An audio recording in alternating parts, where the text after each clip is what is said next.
কবরের মাটি সরাতেই এমন এক দৃশ্য সামনে এলো যা উপস্থিত সবার শরীর ঠান্ডা করে দিয়েছিল। এই কবরের শায়িত ছিল এক নারী, যার প্রধান কাজই ছিল অন্যের সংসারে আগুন লাগানো আর মানুষের মধ্যে বিভেদ তৈরি করা, পরিবারের শান্তি নষ্ট করা আর সম্পর্কগুলোতে আগুন জ্বালানো। একদিন হঠাৎ সে এক ভয়াবহ দুর্ঘটনায় মারা গেল। তার দাফনের প্রস্তুতি হলো এবং তাকে কবর দেওয়া হলো। কিন্তু দাফনের সময় অজান্তেই আর স্বামীর মোবাইল ফোন কবরের ভিতর পড়ে গেল।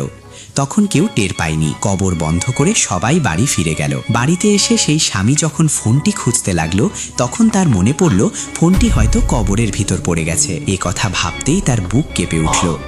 সে কয়েকজন লোক নিয়ে কবরস্থানের দিকে ছুটে গেল।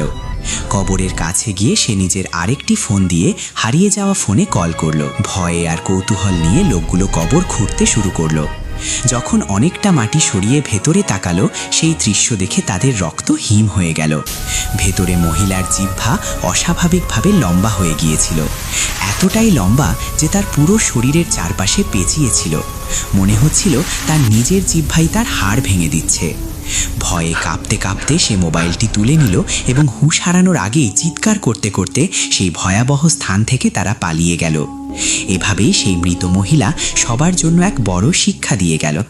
হে আল্লাহ, আমাদের জিহ্বার পাপ থেকে আপনি আমাদের রক্ষা করুন। এই শিক্ষামূলক কাহিনীগুলো যদি আপনার হৃদয় ছুঁয়ে যায়, তাহলে চ্যানেলটি সাবস্ক্রাইব করে আমাদের সাথেই থাকুন।